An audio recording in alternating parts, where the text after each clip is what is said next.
The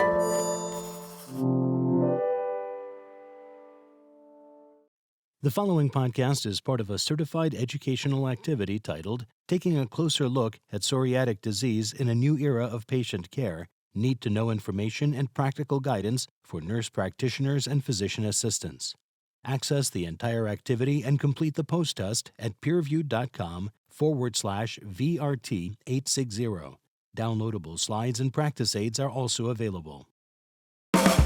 In the following certified educational activity, experts discuss the clinical manifestations and pathophysiology of psoriatic disease, current and emerging treatment options, and considerations in choosing the best treatment for each patient.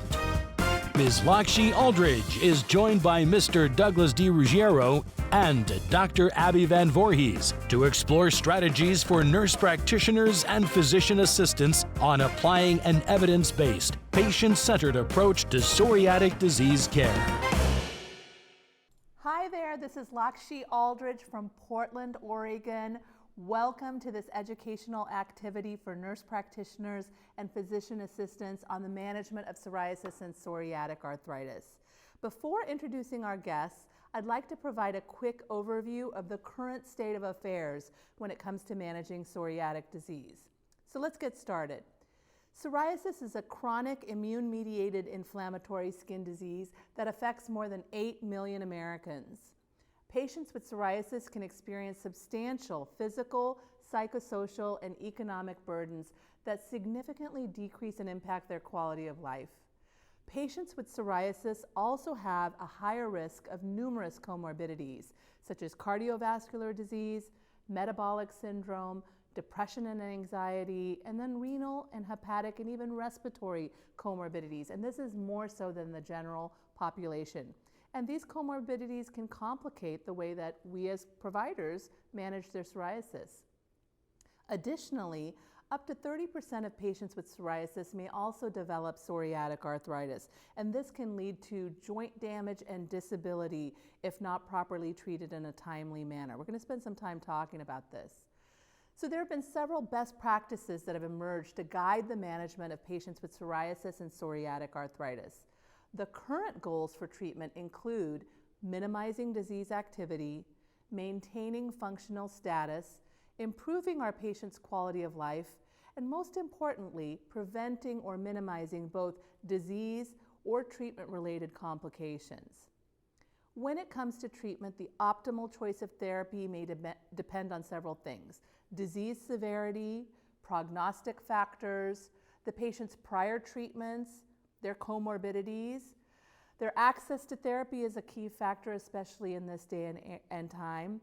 And then really talking with the patient and partnering with them and realizing what their patient preferences are.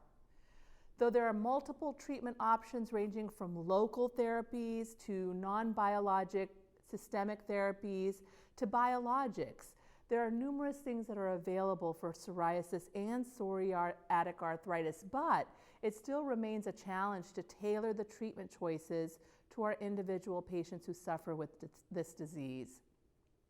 Indeed, the availability of options continues to expand, and guidelines are constantly being updated, making it somewhat of a challenge to select the right treatment for the right patient at the right time. This has been noted in the literature as well as from results of a recent survey that was conducted as a part of this activity. And we're going to be talking about that throughout tonight's show. Ultimately, understanding patients' attitudes and preferences for treatment attributes can really lead to greater treatment satisfaction, treatment adherence and compliance, and better long-term outcomes. Considering the perspectives, we're going to be talking with my esteemed guests as well as the patients that they take care of. In tonight's program, we're going to take a closer look at challenges associated with the management of psoriasis and psoriatic arthritis, and we're going to explore why some patients do not receive appropriate and timely treatment for their disease. At the end of this activity, I hope that you are able to look at these challenges more as opportunities for us as nurse practitioners and physician assistants to provide care for patients with psoriatic disease and that we're able to integrate the recent therapeutic advances into treatment approaches that address the need for individualized care and patient engagement. And we want to do this so that we can collaborate with our partners and optimize patient outcomes. So with that, I would like to introduce my two esteemed colleagues who will lend their expertise to a discussion of best practices to improve the care of patients with psoriasis and psoriatic arthritis. Joining me today is Douglas DiRuggiero from Rome Dermatology Center in Rome, Georgia. Welcome, Doug. Thank you very much. It's an honor to be here. And Dr. Abby Van Voorhees from Eastern Virginia Medical School in Norfolk, Virginia. Welcome, Abby. Oh, it's a delight to be included. Thank you so much.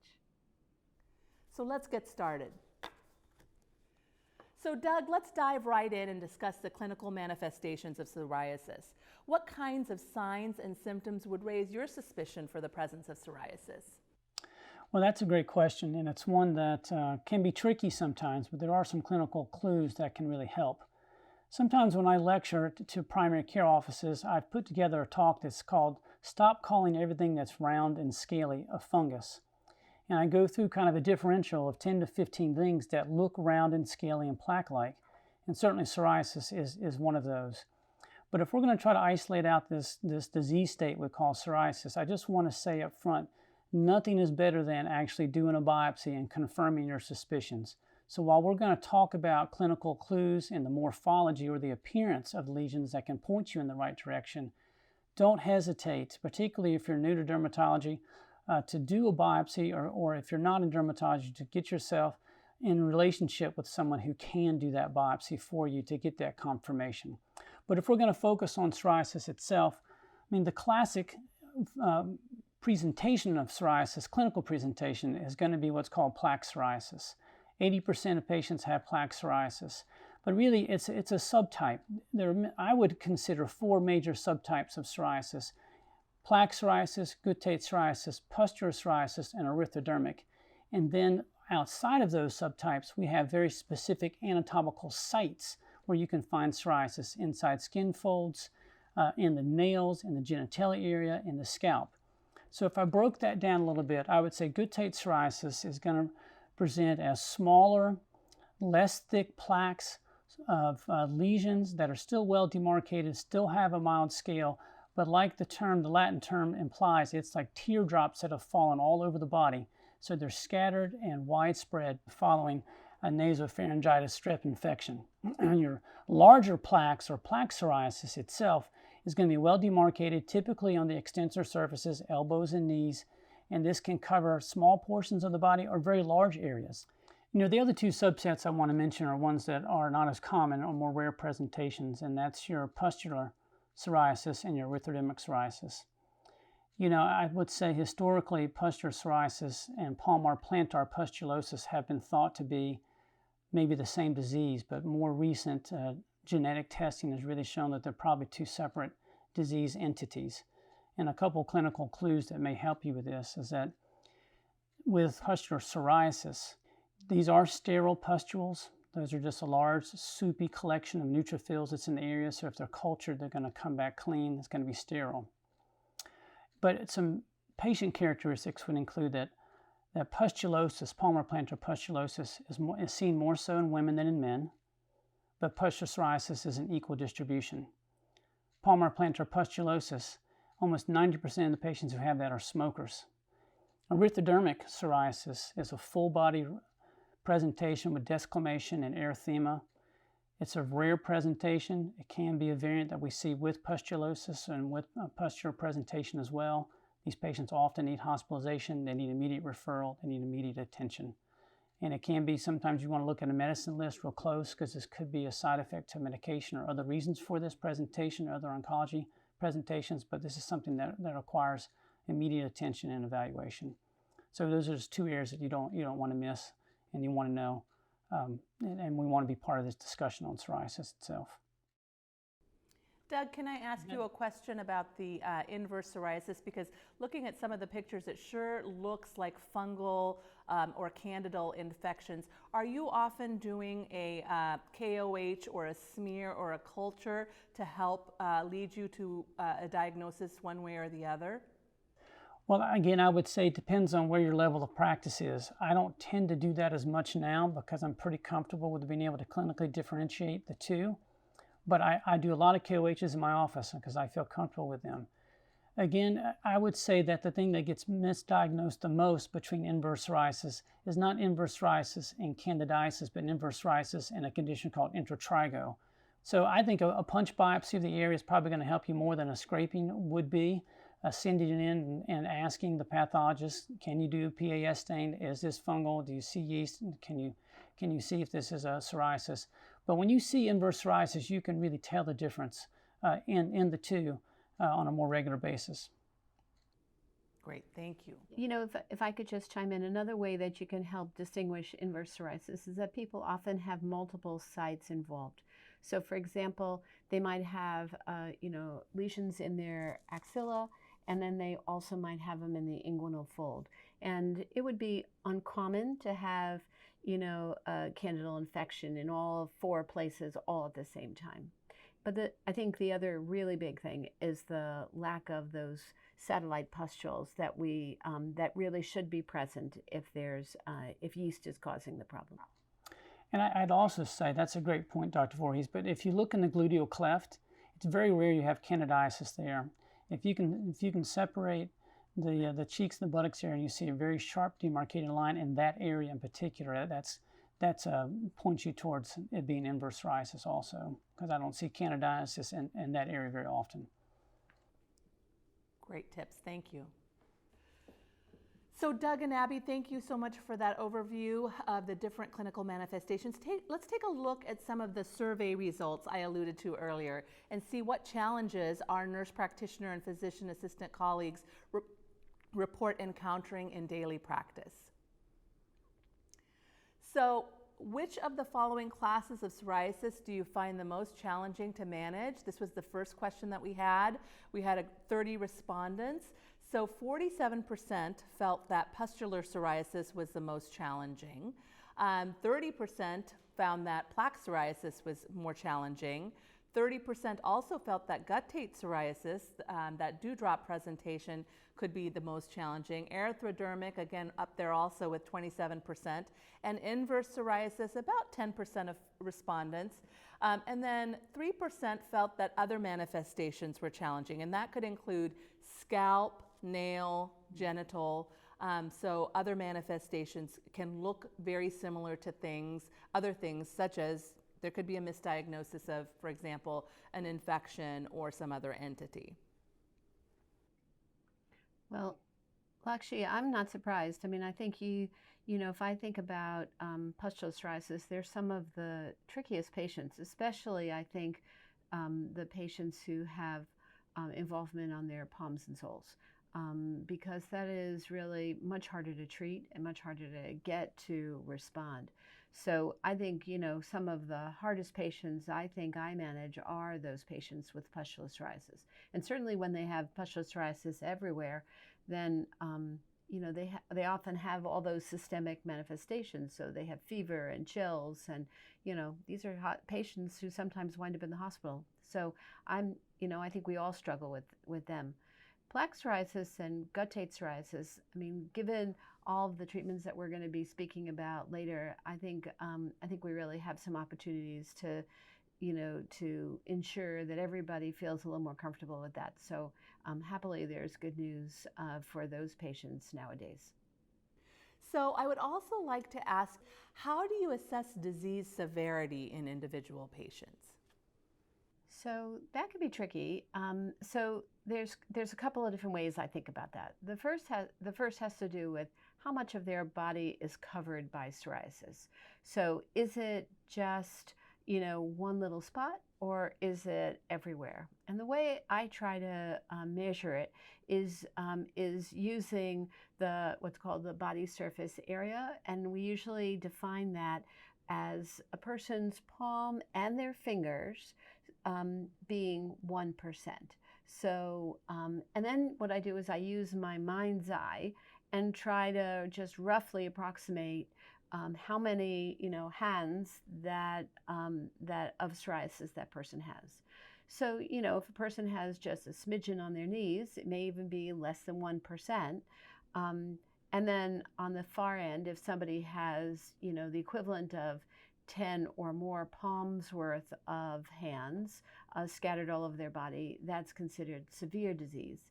And moderate is obviously in between. And so we usually think of between 3 and 10 palms worth as being moderate, more than 10 as being severe, and less than 3 is being more mild or limited. The other thing is it depends really how the psoriasis affects somebody. So, for example, I may only have less than 1% if it's on my face. You could imagine that would have a much bigger impact than if that same amount of skin were involved on the head of my knee, for example. And, and then we were talking earlier about palms and soles, and, that may only be all told 4% of the body surface area. But if you can't, if it's so painful that you can't open a jar or you can't walk, then I think we all could agree that that extent of that disease, while it's not as large as what we usually classify as severe, that in that setting it could be very severe. So the places where quality of life really weigh in, I find especially the face, the genitalia, the palms, the soles. Those are especially areas that are particularly disabling. So those patients, even though the amount of skin may be less, I still put them in a more severe category. Absolutely. I was going to say that I think also nails, the appearance of psoriatic nails can look very similar to a severe fungal disease. And when patients have bad nail psoriatic disease, that can be a huge quality of life issue, especially if they're dealing with the public, or we think about what we do as healthcare providers, and having those thick dystrophic fingernails really causes people to have issues with how they're being perceived and their hygiene even, or their overall health. So nails can also be a huge issue. That's a fabulous point, and I also find sometimes nail disease is extremely painful. So again, when lesions are painful, that definitely ups the ante in terms of feeling that person's disease burden is much more.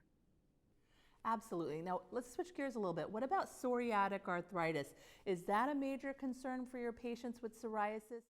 So, I think this is so critical because, about 15% of patients who have psoriasis don't understand that they also have psoriatic arthritis.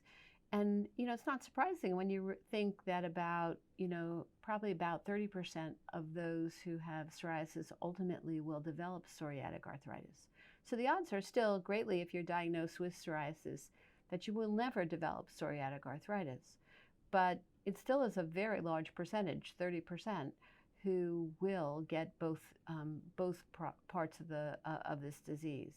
So being aware that that people might have psoriatic arthritis, I think, is half the battle, because the truth of it is, we often forget to ask. And so, asking people, the question I often ask is, I'll ask people if they have any problem with, pain or stiffness in the morning.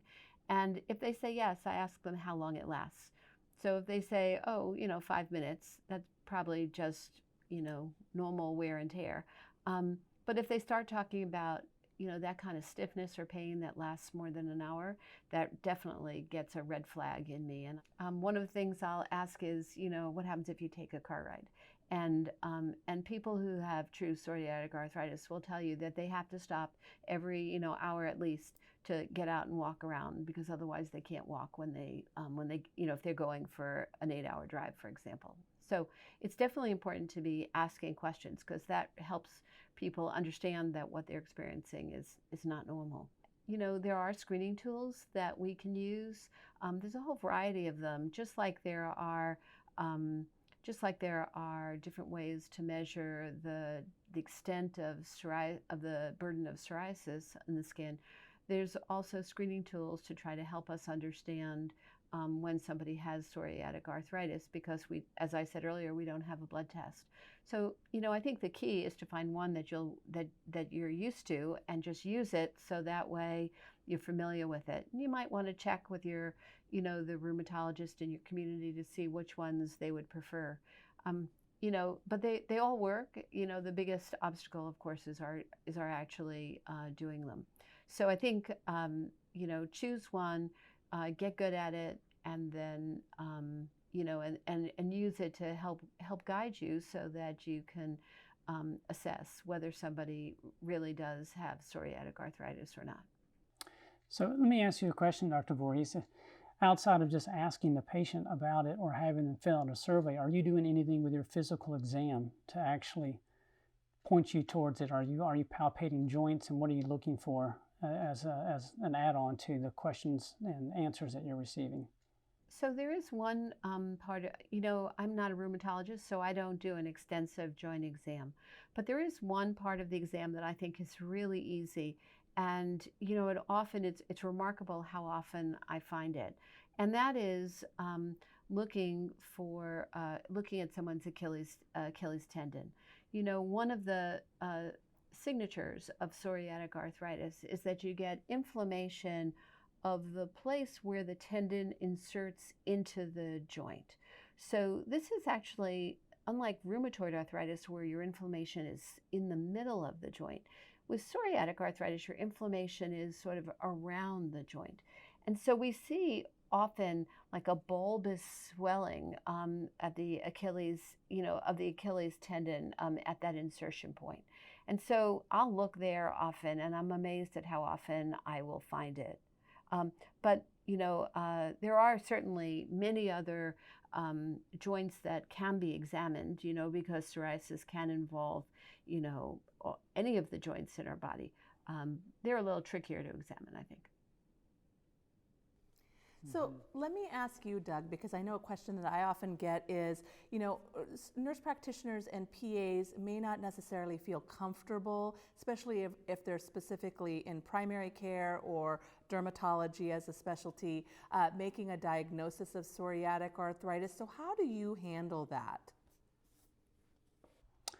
Well, I think that we can be first-line agents to assess if they have pointers towards this disease, as we've already mentioned. I also, like Dr. Voorhees, I like to palpate the Achilles tendon. I do it at every office visit. I actually do it at 6 different areas. I like to shake the person's hand, and as I'm shaking their hand, I'm just going to kind of squeeze around their hand. I like to squeeze at the base of the thumb on the right and left side. Then I like to squeeze around the lateral and epicondyle of the elbow. And then I tell them I'm going to reach down and kind of squeeze around your foot. So those are 6 areas. The base of the thumb, condyle of the elbow, and the Achilles tendon are the 3 on each side are the 6 sites that I palpate at every visit with a patient with psoriasis. And I ask them questions about morning stiffness, about joint discomfort at every visit as well. So it's part of our routine to do that all the time, because I want them to constantly know that this is something that we need to be monitoring. And something, quite frankly, that we need to treat very early on, because we know that if we don't get them into the hands of folks who can treat this, then they can have erosive, not irreversible changes in their joints. And you want to be ahead of that, not behind that. The tricky part with psoriatic arthritis is that it's not just one disease. So sometimes you see, more distal disease. Sometimes it's involving the spine.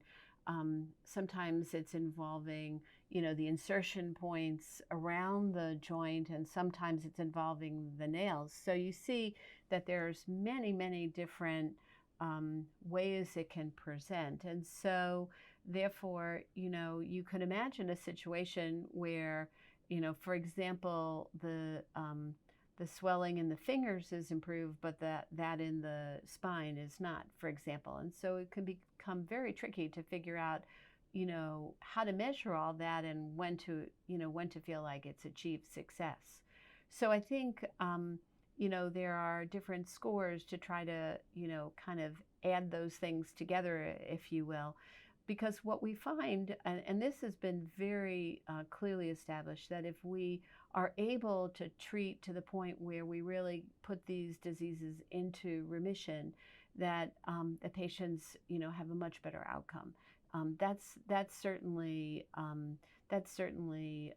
been proved. So you really want to be targeting, really putting all of the facets of psoriatic arthritis into into a remission or into disease control. So I want to switch gears just a tiny bit and ask both of you to talk about some of those other comorbidities that I mentioned early on. Doug, what are some of the comorbidities that you have in front and center right now?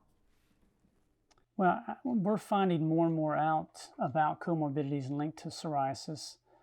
Seems like every month some studies are coming out either confirming or suggesting comorbidities associated with this. And to me, it just reinforces the fact that psoriasis is a systemic disease. These inflammatory cytokines that are being produced and are driving this pathway towards forming plaques or destroying joints are also the same cytokine inflammatory pathway that is developing plaques inside of vessels and is affecting other end organs. So certainly heart disease is probably the most well-established and most published comorbidity that we're seeing linked to psoriasis. In fact, it's been more than 10 years ago, that was in the mid-2000s, when Joel Gelfand at University of Pennsylvania put out pretty much a landmark study showing that patients with severe psoriasis, just in the severe category, had almost a threefold increase of having a heart attack in their life. So if they were young and severe, the risk of heart attack is significantly higher than their counterparts who do not have severe psoriasis or do not have psoriasis at all. So we see that this cardiovascular component is very high. We're seeing studies now that are saying that stroke may be higher in patients, incidence of stroke in patients who have psoriasis, but also other end organs with liver disease, fatty liver, depression, and the impact upon the psyche is heavy with a disease that has such a visual impact and also limits your mobility through the joints. So I think we're seeing a number of disease states that are beginning to line up that are linked to psoriasis, that psoriasis increases the incidence of, and quite frankly, we need to be educating our patients on these things, and these are also great opportunities as dermatology providers to link hands and become a care team with our primary care partners on making sure that they realize that having the psoriasis is increasing those risk factors, and we need to have appropriate screening done probably at an earlier age for diabetes, for hypertension, for heart disease, for liver disease in these patients. Thanks, Doug. Abby, what's front and center on your mind when you think of comorbidities? I thought Doug's description was really right on target. I mean, I think the biggest problem is that, we're usually the only provider that these patients are seeing. Remember, this is a disease of the young. So that therefore they're coming to see you for their skin. And it's really important that we educate them that they're at risk for these other concurrent illnesses, and that we need to either screen them ourselves or make sure they're plugged in with their primary so they get screened that way. It doesn't really matter, if you have a relationship with the primary and they want to do it, that's great. If you want to do it, that's also fine. But I think it's definitely critical that patients understand that they do have a risk factor as a result of their disease. I think for many patients it makes a lot of sense when we talk about it. I think they say, I always felt like I, had more inflammation in my body, that it wasn't just my skin. And so I think it becomes a really, I find that a really useful way to talk to people. The other thing I really also use as an opportunity, a lot of our psoriasis patients are overweight, some of them quite overweight, quite obese. And many people have begun to think that the adipose tissue is maybe the source of some of that inflammation that then courses through the whole body. So I like to use this as an opportunity to talk about the importance of weight reduction, which often, while it's really hard to do, we all know that, but I think for some of the patients to understand that that's playing a role in not just, in their psoriasis as well as their hypertension and maybe their diabetes, I think sometimes that's the straw that gets them to be willing to really work on it. So I think that's that's another one. So I think I think about the cardiovascular issues. Often we'll talk to the patients about the joint issues. We talk about the fact that sometimes there's an increased incidence of gut disease, so inflammatory bowel disease occurs more frequently in the psoriasis patients. And then mental illness. So, I think depression and anxiety are much higher in patients who have psoriasis. So I think, understanding that the skin is just one part of this big constellation, I think is really critical. Abby, that's great. I was just going to say something you said that I hadn't really thought about is sometimes, especially with our younger patients, we are the only people they're seeing because they're otherwise really healthy. They're not seeing other, providers or even their primary care that often. So I think that that's a great point that we really are sometimes the only healthcare providers they're seeing. And the sooner that we can talk with them about lifestyle changes, especially smoking, alcohol use, staying active, and how that plays a role in all of those conditions that both you and Doug mentioned, I think is critical. So thank you for that. Before we get into the details of treatment, Abby, could you quickly walk us through some of the current understanding of pathogenesis of psoriasis and psoriatic arthritis and what it means for the current emerging treatments? Sure. So, the more we learn, and that's certainly been true in the area of psoriasis. So it wasn't too long ago that we actually thought psoriasis was mediated by the epidermal cells. And then when a medication called cyclosporin was developed, we began to understand that epidermal cells really were not playing the pivotal role, but rather lymphocytes were. And we thought this initially was what's called a Th1 mediated disease, so mediated by those Th1 type of lymphocytes. So the original biologic agents were actually created to target the Th1 system.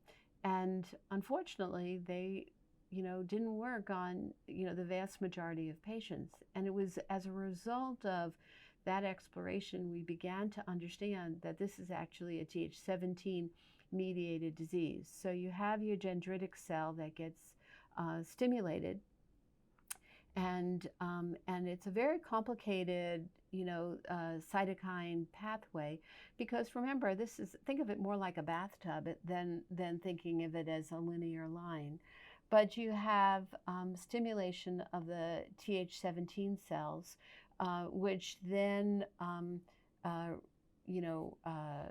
as a downstream effect, stimulate Th22 cells, and we have, this cascade of cytokines that are produced, and so.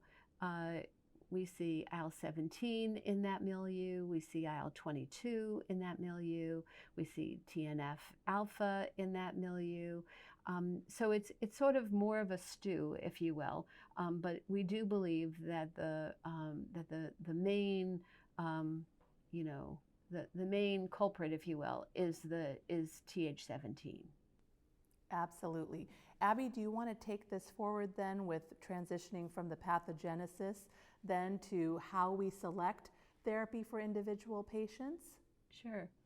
So it's complicated because we now have we now function in the world of riches, where we have so many choices.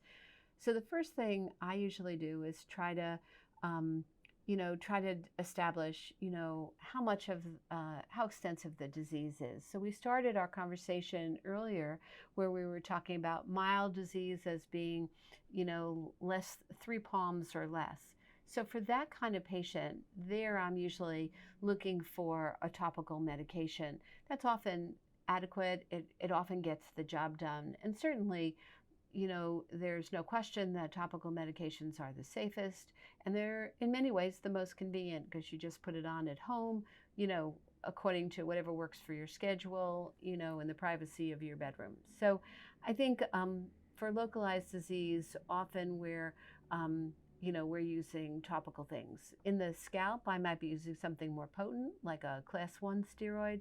I think in the in the genitals or on the face, I might be using something that's a little more low potency, like a class 6 or 7 topical steroid. On the elbows and knees or on the torso, I might be using more of a mid-potency topical steroid, or sometimes I'll use a very strong steroid like a class 1 on the weekends, and using like a vitamin D topical, Monday through Friday. So I think there are many choices that you can use for localized psoriasis. Other things I sometimes do, this is a setting where I like to use eczema laser. Sometimes I find, stubborn elbows and knees, I can make that disease go away so nicely with the eczema laser, and then and that puts the disease in remission for people for 4 to 6 months. And so for localized disease, we use these kinds of tools. When psoriasis, though, is more extensive, that's where we're turning to more intensive treatments. So here I might be thinking about, either an oral systemic medication such as methotrexate, a systemic retinoid. I might be thinking about apremilast. I might be thinking about, occasionally I'll think about cyclosporin, although I don't use that drug too much anymore, just because of its toxicities, and we have so many other choices. So those are some of the oral systemics I might be thinking about. I also might be thinking about UVB phototherapy, and that sometimes can be, hugely effective, as long as the patient can work with coming into the office to get those treatments. And then, the other choice that we have is using the biologic agents, and they include the 3 classes that we now divide these biologics into: the TNF inhibitors, and that includes medicines like etanercept, infliximab, adalimumab, certolizumab. Then there's the IL-17 inhibitors, and those are drugs secukinumab, ixekizumab, and brodalumab. And then there's the IL-23 inhibitors, and I include ustekinumab, which is an IL-12/23 in this group. So there's ustekinumab, there's guselkumab, tildrakizumab, and risankizumab.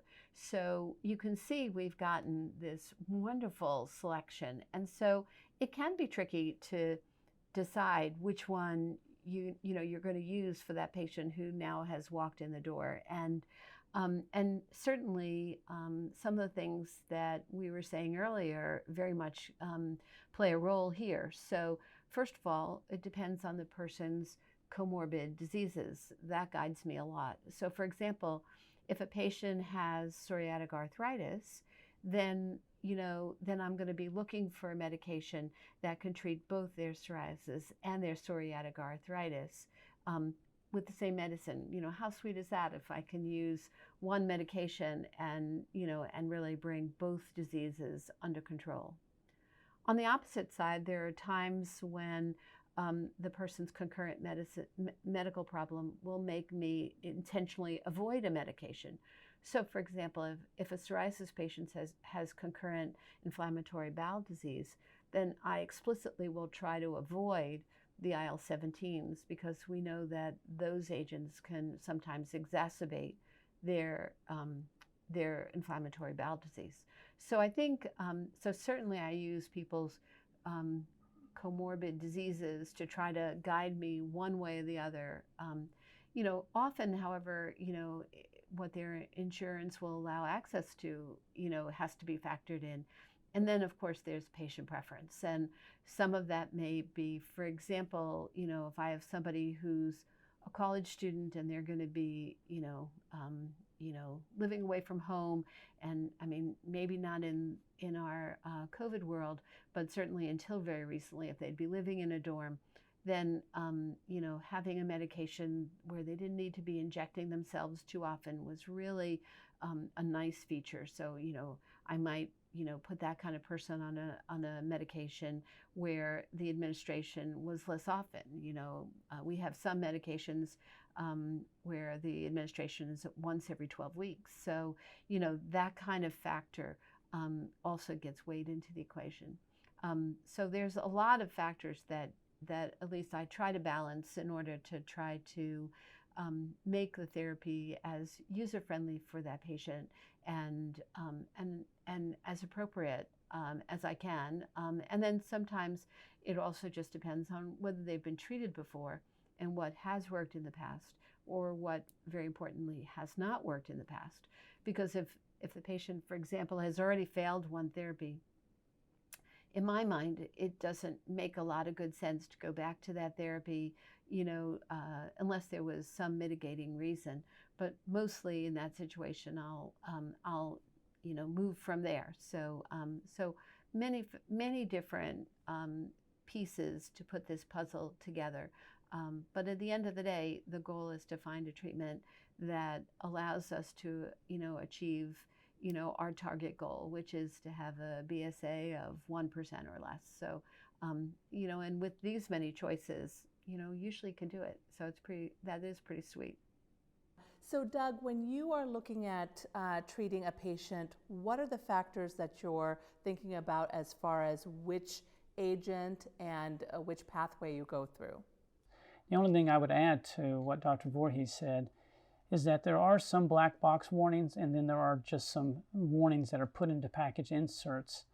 And with your TNFs, really if the patient has a history of cancer or a history of demyelinating diseases, it may not be a good category to go with, so I would add that on to our list of things to watch out for. But overall, as a general category, these biologics are not to be used in patients who have a history of recurrent infections or already have a depressed immune system. That would make them more prone to develop infections when we're targeting a type of infection fighting cell, your Th helper cell. So you want to ask about if they have infections, how often, what types, and is that a factor? We also have to screen for tuberculosis in these classes of TNFs and the IL-23s and 17s, although we feel like that may not be as significant of an issue in those two areas. So there are a couple things that you want to ask about, the risk factors for TB exposure, what kind of work that they do. We can mention pregnancy. If it's a woman of childbearing potential who really wants to become pregnant, then you may, all of these I would say are considered safe. We know that there can't be clinical trials done ethically on pregnant women, so we have to use registry data. But the TNFs, 17s and 23s have had no real warnings that have popped up with women who have stayed on them or who have become pregnant while on one of these biologics. But by far, the TNF inhibitor sertolizumab is considered the safest because they now have data that shows that its monoclonal antibody, because it's pegylated, does not cross over the placental barrier. All of these antibodies are being passed from the mother to the child, usually at the 13th week of gestation is when antibodies begin to make that crossover. So these medications, which are monoclonal antibodies, can transfer over as well. So while we haven't seen any true safety signals in them, that sertolizumab is considered the safest for that particular population. Doug, I want to ask you, with regard to psoriatic arthritis, so if you have a patient who has moderate to severe skin disease and is also starting to show symptoms of psoriatic arthritis, how does that change your treatment algorithm or perspective? So I'm going to give you the answer based on current guidelines that we have from the National Psoriasis Foundation, from the AAD. Those guidelines have been put out and have been updated in the last 18 months or so. And they do recommend that as first-line treatment that we're using, if we're going to use a biologic, we're using the TNF inhibitors for joint disease. And I have used many of them. I've had many patients on TNFs where their joints have responded beautifully to it. But I just want to say, too, that now the 17s in particular have got data out that is very strong, multiple trials, even some comparator trials. But they've got data out showing that they can halt the progression of erosive arthritis. So two of these products are doing that now in the IL-17 class, where I've shown that they can do that. So suddenly the world is opened up to say, well, not just TNFs, but 17s now have got data, and the FDA is allowing them to add changes to their original labels saying that they do address psoriatic arthritis and are indicated for treatment of psoriatic arthritis, spondylosis, ankylosing, and psoriasis. When we move into the 23s, which are the newest, we're seeing that the 23s came to market for treatment of psoriasis only, but they kept saying, just wait, just wait. We're going to show that we work in the joints, and we're finally seeing that that has happened too. The first IL-23 was able to get approval from the FDA to have their label changed, that they do affect psoriatic arthritis, and they do have the same ACR 20 and 50 data and ACR 70 data. So I'm going to add to that, if you don't mind. I'd like to say that I think, you are absolutely right. It is fabulous that both the TNFs and the IL-17s and now the IL-23s are able to treat both skin and joints. I think despite that, when I have somebody who has significant joint disease, I really like to partner with my local rheumatologist. Because I think that, and I tell the patients, I say, well, whichever disease is more dominant, that's the person who should drive that bus. So, when the skin is really the persnickety one, it should be me. And when the joints are the tough part, then it becomes rheum. Because I do think that it's important that we be monitoring patients to be sure that we've really arrested both the skin and joint problems. Great. So let's move forward, Doug and Abby, and let's take a look at some of the other challenges noted in the survey regarding the management of psoriatic disease, and get your thoughts on what are some of those issues that providers are facing when it comes to specific treatments. Doug, why don't you go first?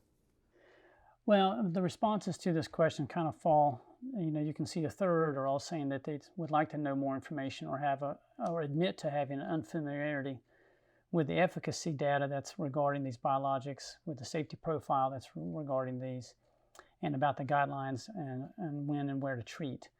So I think we've discussed some of these issues. We haven't gone greatly into the safety profile data on these, but I think as a broad brushstroke, we've kind of said that there's a lot of information out there, that the information is available to you through pharmaceutical reps, through programs like this, through your conferences, to where I think every nurse practitioner and PA that's practicing dermatology, the time is now, if it hasn't already, for you to really make an engagement and make a commitment to really learn about these products and make yourself familiar with the data that's out there, with the efficacy data and with the safety issues with each of these, so that you can become familiar with which product is going to fit best with your patient's particular needs, their comorbidities, and their past medical history. It does take a little bit of time, but a lot of these companies have developed summary sheets for you.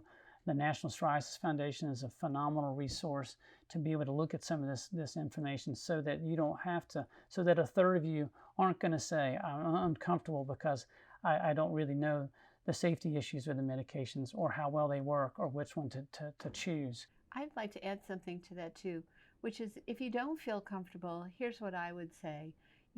At least become familiar with one medication, maybe one in each class.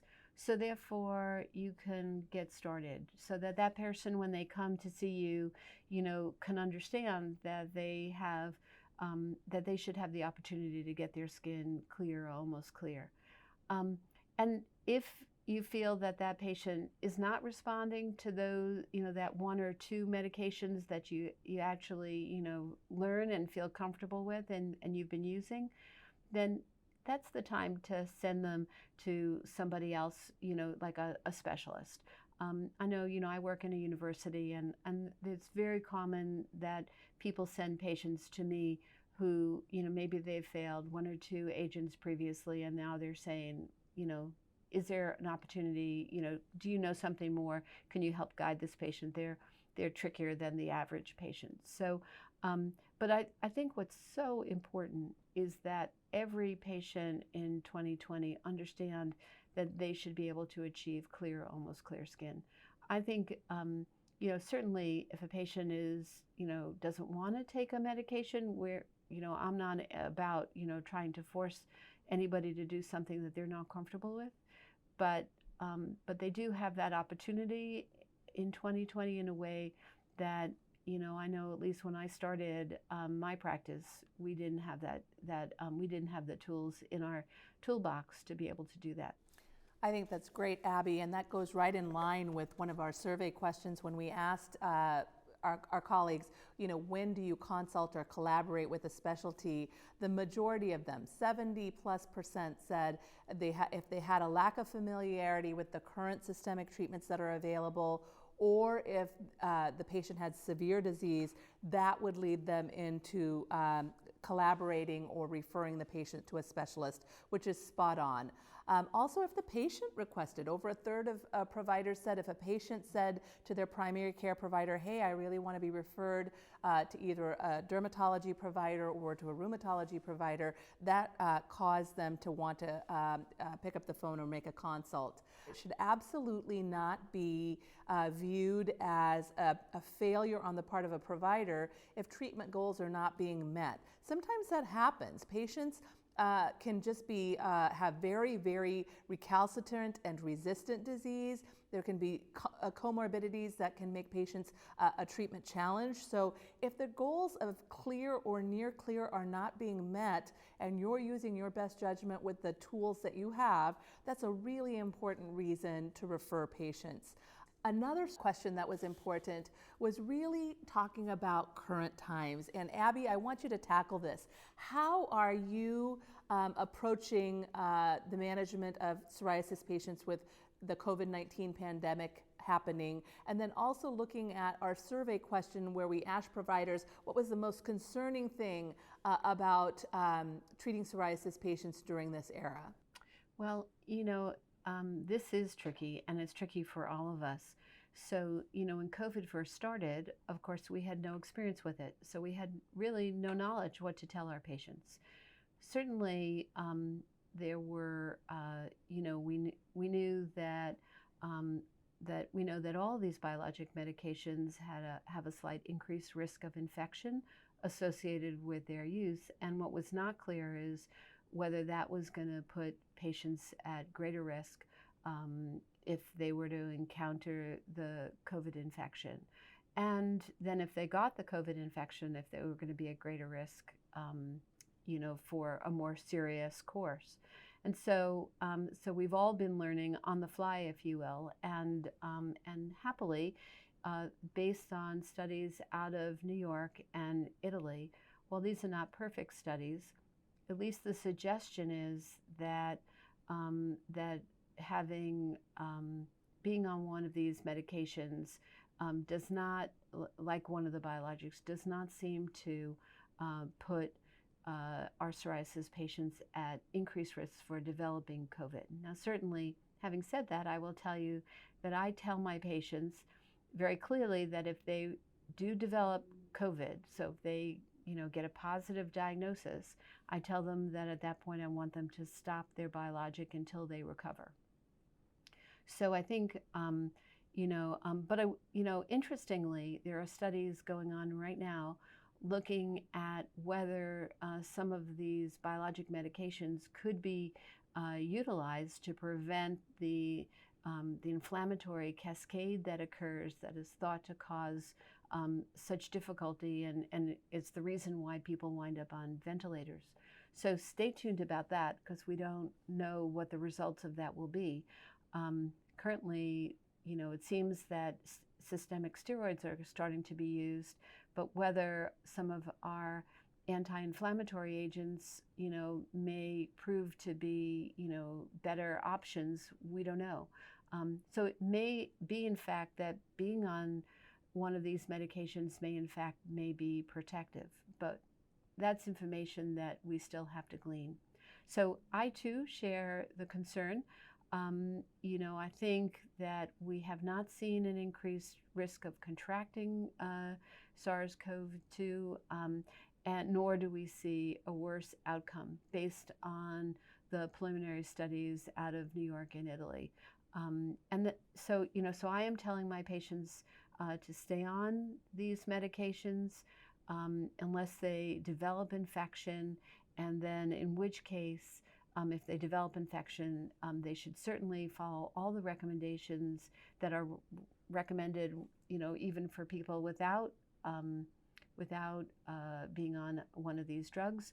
They should certainly quarantine and, those kinds of things. So I think that's really, very important. I think telemedicine, for many of these patients has been, a godsend. I think a lot of these patients really appreciate the fact that they don't have to come into the office and be in a setting where they might be being exposed.